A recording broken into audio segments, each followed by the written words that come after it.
नमस्कार दोस्तों, मैं अंकित भार्गव एमजीसीआई के डिजिटल लर्निंग प्लेटफॉर्म पे एक बार फिर आपका बहुत बहुत स्वागत करता हूं।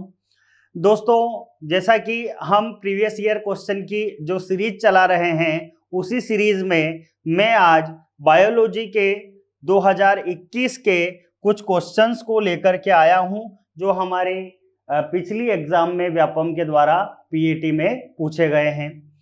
पहले क्वेश्चन के रूप में हमारे पास जो क्वेश्चन है उसने बोला है आईसीएआर के आयात परमिट जारी करने के लिए एक नोडल एजेंसी है और उस नोडल एजेंसी का नाम क्या है?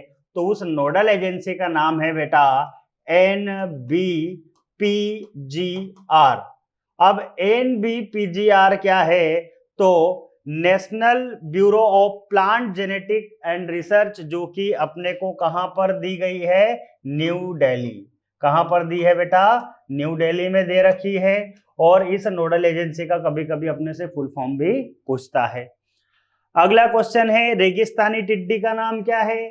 तो जो डिजर्ट लोकस्ट है जिसका नाम क्या है बेटा? सिस्टोसर्का ग्रेगेरिया। अगला क्वेश्चन है भारत में कौन सा राज्य अधिकतम लाख का उत्पादन करता है? तो लाख के उत्पादन में बेटा झारखंड जो है सबसे फर्स्ट रैंक पे आता है। अगला क्वेश्चन है कॉकरोच में किस प्रकार का ब्लड सर्कुलेटरी सिस्टम पाया जाता है? तो ओपन टाइप का ब्लड सर्कुलेशन यहां पर होता है। अब ब्लड सर्कुलेटरी सिस्टम दो तरीके के, ओपन टाइप और क्लोज टाइप। जब वेन्स के थ्रू बॉडी के अंदर ब्लड सर्कुलेट होता है, नसों के द्वारा जब रक्त का प्रवाह पूरे शरीर में होता है, तो उसको अपन कैसा बोलते हैं बेटा? बंद प्रकार। लेकिन बिना नसों के सीधे ही रक्त का प्रवाह शरीर में हो रहा है, तो उसे फिर अपन क्या बोलते हैं? खुले प्रकार का परिसंचरण तंत्र। अगला क्वेश्चन है हमारे पास जॉनसन ऑर्गन पाए जाते हैं। तो जॉनसन ऑर्गन हमको दिखाई देते हैं एंटीना पे। कहाँ दिखाई देते हैं बेटा? एंटीना पे। अब एंटीना की अगर हम बात को समझें तो एंटीना में तीन पार्ट होते हैं। एंटीना के कितने पार्ट होते हैं? तीन पार्ट। सबसे पहला अगर हम देखें तो होता है बेटा स्केप, फिर दूसरा होता है पेडिसेल और तीसरा होता है फ्लैजिला। ये तीन पार्ट होते हैं जिसमें से जो पेडिसेल वाला पोर्शन होता है इस पे आपको देखने को मिलेंगे जॉनसन ऑर्गन। कौन से ऑर्गन देखने को मिलेंगे? जॉनसन ऑर्गन, जो किस में हेल्प करेंगे? तो ये सुनने में हेल्प करेंगे, जो श्रवण और वाइब्रेशन से रिलेटेड फंक्शन करेंगे, जो कि सेकेंड पार्ट होता है एंटीने का बेटा। अगला क्वेश्चन है एनिमेलिया साम्राज्य में पाए जाने वाले सभी सदस्य कहते होते हैं। तो एनिमेलिया किंगडम की अगर हम बात को समझें तो एनिमेलिया किंगडम में जितने भी यहाँ पर ऑर्गेनिजम्स दिखाई देंगे बेटा, सभी के सभी मल्टी सेल्यूलर होते हैं। अगला क्वेश्चन है कीट के शरीर अंग जो कोशिकीय भाग के अंतर्गत शामिल नहीं होते हैं, तो जो इनकी सेल्स के ऊपर एक पतली मेम्ब्रेनस स्ट्रक्चर होता है जिसको हमने यहाँ पर कहा है क्यूटिकल। ये क्यूटिकल कभी भी सेल में इंक्लूड नहीं होती है। अगला क्वेश्चन है विश्व में कई देश शहद के अच्छे उत्पादक है लेकिन उच्च उत्पादक, मतलब यहाँ पर अगर हम बात को समझें तो शहद का सबसे ज्यादा प्रोडक्शन करने वाला कंट्री कौन है? तो चाइना है बेटा। अगला क्वेश्चन है थर्ड जनरेशन टर्म पेस्टिसाइड्स की अगर हम बात को समझें तो ये जुवेलाइन हार्मोन की अगर हम बात को समझें तो जुवेलाइन हार्मोन से रिलेटेड होती है थर्ड जनरेशन पेस्टिसाइड की। अगला क्वेश्चन है केंचुआ किस प्रकार का एनिमल होता है?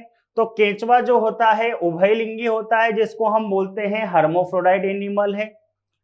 अगला क्वेश्चन है ग्रीन ग्लैंड्स की अगर हम बात को समझे तो ग्रीन ग्लैंड्स किस में देखने को मिलेगी? क्रस्टेशियंस में देखने को मिलेगी, है ना। हमने बोला था झींगा और केकड़ा जो होता है, बिच्छू होता है, उनके अगर हम बात को समझे तो यहाँ पर अपने को ये चीज देखने को मिलेगी जो कि उत्सर्जन का कार्य करती है।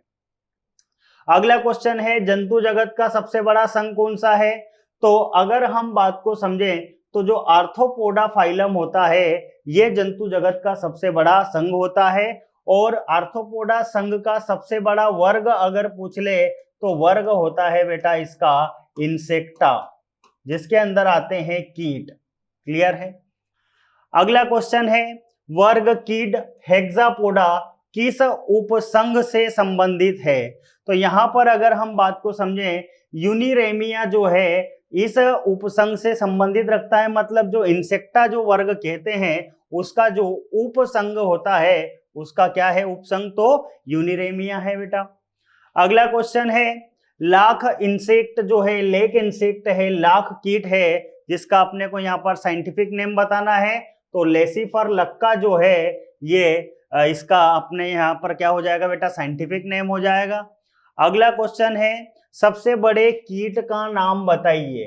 तो यहाँ पर अगर हम बात करें जाइंट एटलस मॉथ की, तो बेटा ये विश्व का सबसे बड़ा अगर देखा जाए तो कीट कंसीडर किया जाता है। वैसे ये होती मौत है, तितली के जैसी स्ट्रक्चर है। अगला क्वेश्चन है उस राज्य का नाम बताइए जो भारत में कच्चे रेशम का सबसे ज्यादा उत्पादन करता है। तो रेशम का सबसे ज्यादा उत्पादन करने वाला कौन सा राज्य है, तो कर्नाटक। आपको पता ही होगा कि हमारे देश में 1 करोड़ किलोग्राम जो रेशम होता है वो उत्पादन होता है हर साल, जिसका 50% भाग अकेला कौन उत्पादित कर देता है, तो मैसूर, जिसको अपन बोलते हैं कि ये कहां पर है, तो कर्नाटक में है। क्लियर है इतनी बात। अगला क्वेश्चन है जंतु जगत में पाई जाने वाली समितियां।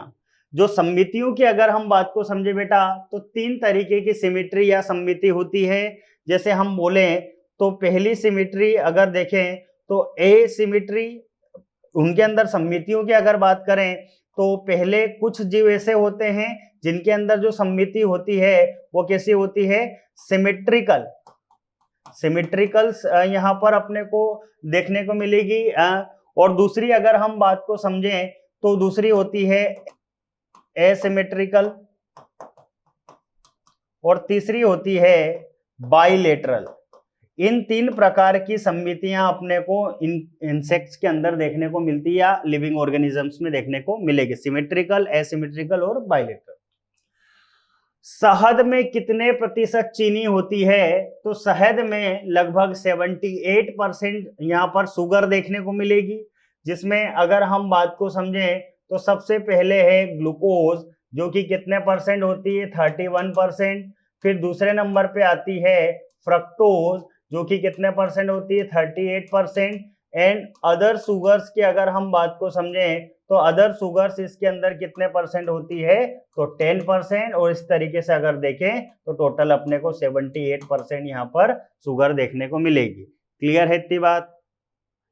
अगली बात अगर हम देखें तो अगला क्वेश्चन क्या है हमारे पास, हानिकारक कीट। सबसे पहले हानिकारक कीट की बात अगर देखें हम तो सबसे पहला हानिकारक कीट कौन है, तो सबसे पहले हानिकारक कीट के रूप में टर्माइट को कंसीडर किया जाता है कि भैया धरती पे सबसे पहले हार्मफुल इंसेक्ट्स के नाम से इसको हम जानते हैं। बोला है अगला क्वेश्चन, सभी 5 प्रकार के वाणिज्यिक रेशम का उत्पादन करने में सक्षम देश कौन सा है, तो हमारा देश है भारत। हमारे देश में 5 प्रकार के रेशम जो है वो उत्पादन किए जाते हैं। अगला क्वेश्चन है टेरोपस फ्रूट बेट फाइलम कार्डेटा वर्ग का कार्डेटा संघ है और किस वर्ग से बिलोंग करता है, तो जो टेरोपस होता है बेटा ये एक स्तनधारी मतलब मैमल्स होता है जो कि कार्डेटा फाइलम का है। अगला क्वेश्चन है रेशम कीट होता है। रेशम कीट की अगर हम बात को समझें तो यहाँ पर हमसे पूछा है कि सहतूत में टुकड़ा रोग किसके कारण होता है। सहतूत में अगर टुकड़ा रोग की अगर बात को समझे तो ये मीलीबग के कारण होता है। क्लियर। अगला क्वेश्चन है भारत में आधुनिक मधुमक्खी पालन का जनक मतलब मॉडर्न बी कीपिंग की अगर हम बात को समझे इंडिया में, तो ये सबसे पहले किसने स्टार्ट की थी बेटा, तो एल लैंगस्ट्रोथ नाम के साइंटिस्ट थे, इसीलिए इनको फादर ऑफ बी कीपिंग भी कहते हैं इंडिया में। अगला क्वेश्चन हमको बोला है लाख के लेपिडोप्टेरा परभक्षी का नाम बताइए। तो लाख कीट जो होता है उसके लेपिडोप्टेरा परभक्षी का अगर हम नाम देखें तो ब्लैक इनेमी उपलेक मतलब जिसको हम बोलते हैं ब्लैक लेक मॉथ है ना, जो कि इन लेक इंसेक्ट्स के ऊपर जो सेल बना हुआ होता है जिसको खा लेती है, जिसके कारण उनके अंदर इन्फेक्शन जैसी समस्याएं उत्पन्न होती है। अगला क्वेश्चन है अरेक्निडा, जो अपने को यहाँ पर दिया है उपसंग उपवर्ग, इस अरेक्निडा उपवर्ग में पाए जाने वाले श्वसन तंत्र। और अरेक्निडा की अगर हम बात को समझे तो अरेक्निडा में अपने को पता है कि आता है कौन, बिच्छू। और बिच्छू में जो यहाँ पर सांस के लिए, सांस लेने के लिए जो ऑर्गन दिए गए हैं वो कौन होते हैं बेटा, बुकलंग होते हैं। अगला क्वेश्चन है पशु साम्राज्य के व्यापक वर्गीकरण का प्रस्ताव किसने दिया? बोला है who propose the broad classification of animal kingdom. तो एनिमल किंगडम का ब्रॉड क्लासिफिकेशन देने वाले जो साइंटिस्ट थे बेटा वो कौन थे, तो लिनियस थे। और इसी के साथ हमने हमारा जो आज का पेपर था वो सोल्व किया। जल्द ही हम नेक्स्ट पेपर के साथ मिलेंगे बेटा, जब तक के लिए धन्यवाद।